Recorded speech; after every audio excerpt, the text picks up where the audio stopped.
You built it, nobody came. Here's why and what to do about it. Here's a conversation I have constantly with early stage African founders. They have built the product, they have launched, they are writing pitch decks, posting on LinkedIn, applying to accelerator programs, and they have fewer than 5 paying customers. I want to tell you why that is the wrong sequence and what the right one looks like. Because the most important thing you can build before your first investor meeting is not a deck, it is not a demo video, it is evidence. 10 customers who are paying you real money coming back and will notice if you disappear tomorrow. Those 10 customers are worth more than any investor meeting you will ever have. But here's the thing most startup playbooks get wrong about early stage customer acquisition in African markets. It is not primarily a distribution problem. It is a trust problem. In most African markets, purchase decisions, whether you're selling a B2B software or you're selling a consumer tool, travel through relationship, not through advertising. Yes, advertising works, but the logistic company in Lagos is not going to try your product because they sell you on a Facebook ad. They are going to try it because someone they trust told them it was worth their time. Understanding the dynamic changes everything about how you acquire your first customers. By the end of this episode, you will have a 5-step playbook for getting to 10 paying retained customers in African markets. Let me start with the first 10. Why the first 10 are completely different from every customer that comes after. I want to draw a distinction that most startup content ignores. The difference between users and customers, and the difference between customers and serious customers. A user has tried your product. A customer has paid for it. A serious customer has paid for it, gotten value from it, and will notice and be affected if you disappear tomorrow. This is not a weakness in the African market. It is a structural characteristic that once you understand it, becomes an advantage, because it means that the founders who invest in relationship early will compound those relationship into distribution advantages that are very hard for later entrants to replicate. The assumption that is costing early stage African founders the most time right now is this: if the product is good enough, customers will find it. That assumption is wrong in most markets, and it is particularly wrong in Africa. The customers does not find the product.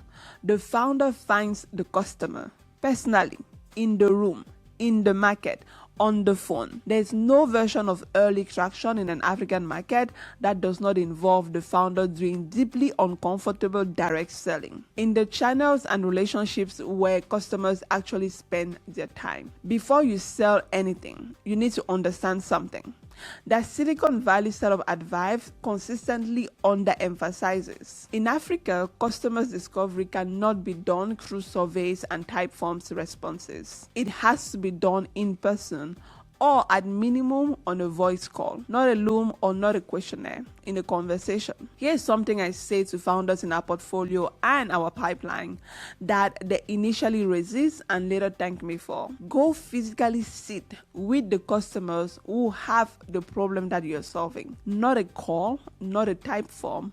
Go watch them do the thing you're trying to improve. Ask about the workarounds they use today. Ask what breaks. Ask who else has tried to sell them something similar and why it did not work. That field research is unglamorous. It does not look like building a startup. It looks like journalism. But it is a difference between a product that solves a real problem and a product that solves a problem you imagined. When I'm evaluating an early stage company, one of the first questions I ask my founders is, have you done customer research? A product that solves a problem you imagined. When I'm evaluating an early stage company, one of the first questions I ask is how the founders did their customer discovery. If the answer is a Google form or user testing session, I slow down. If the answer is I spent 6 weeks in the market, visited 30 potential customers, I documented what I saw, I leaned forward. That level of market intimacy is rare and it's hard to fake. So step 1, start with your network. Seriously, your network is your first distribution channel. Every person you know in your target industry is a potential customer, a referral, or an introduction to a decision maker. Work that network deliberately. Do not send a mass message saying, I built something, check it out. Call people individually. Explain exactly what the product does and ask one question. Is this a problem you have? And if so, can I come and show you how it works? This approach will get you your first 2 or 3 customers. And more importantly, it will surface the objection you need to hear. Step 2, go where your customers already are. If you're building for logistic companies, go to the Logistic Trade Association events. If you're building for schools, go to the Parent-Teacher Association meetings. If you're building for small retailers, go to the market, the physical markets, and talk to the people there. African informal economies are densely networked.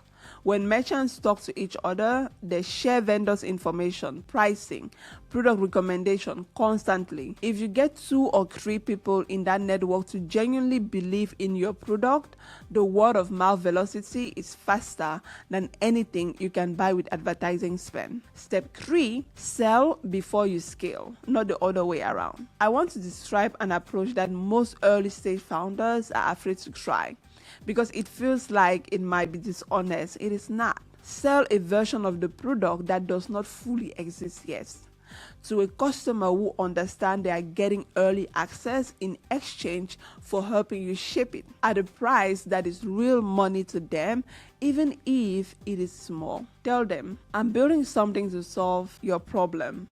I want you to pay me now so we both know this is a real transaction. That conversation separates people who genuinely have the problem from people who said they did in a survey. It is the most honest thing you can do early. Step 4, handle purchasing power explicitly. In most African markets, purchasing power is a real constraint. The companies that succeed in consumer and SME markets across Africa have usually done one of 3 things. They have found a payment model that breaks the price into smaller units, weekly, pay as you go, consumption based.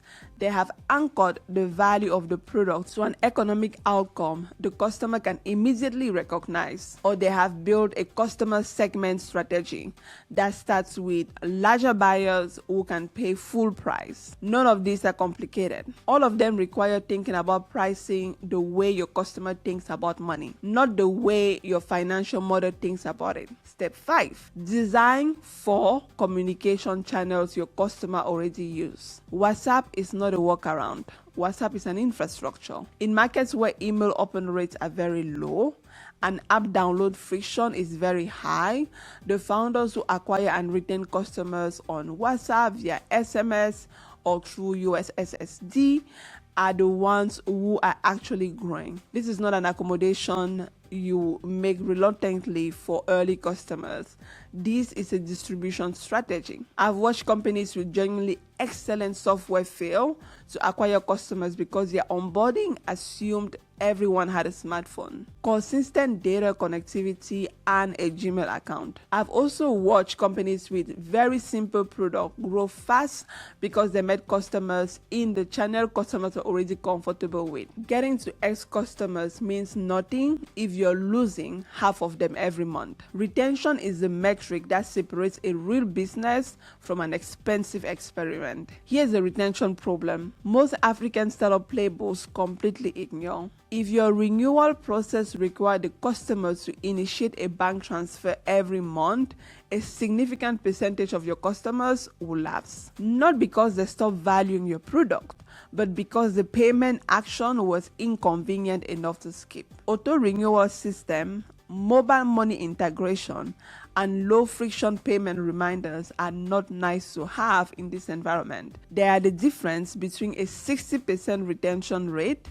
and an 80% retention rate. In markets where acquiring the customer is expensive and trust dependent, losing them to payment friction is the most preventable kind of churn. The second retention complication is relationship dependency. Because trust is relationship driven in most African B2B markets, the relationship between your company and their customer often lives primarily with the person who sold to them, not with the product. That means if your salesperson leaves, you can lose the customer. The fix is deliberate relationship institutionalization, making sure that multiple people in your organization have real contact with each key customers, and that the customer is being served in ways that go beyond what any single relationship could deliver. 10 serious customers in an African market do 4 things that no investor, accelerator, or pitch competition can do for you. They give you unit economics, real revenue, real cost to serve, real churn, which means you know whether the business model actually works before you raise capital to scale something that is broken. They give you testimonials and referrals that carry weight in a trust-based market.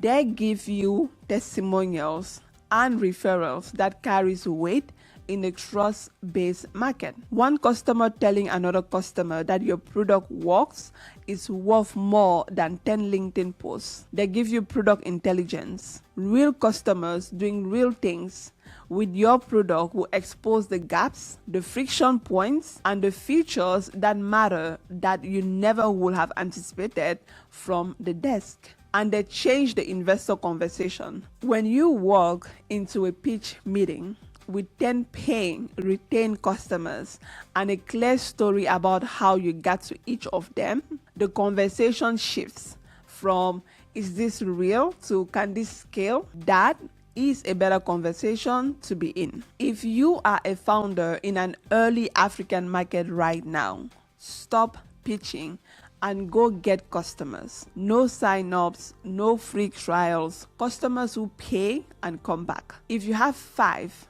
get to 10. If you have 0, get to 3. Those numbers change everything about the investor conversation you will have in 3 months. Drop in the comments, how did you get your first real paying customers?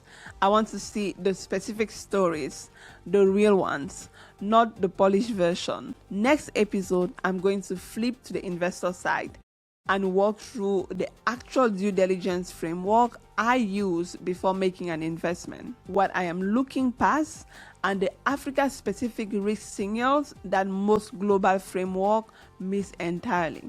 Subscribe and follow so you do not miss it.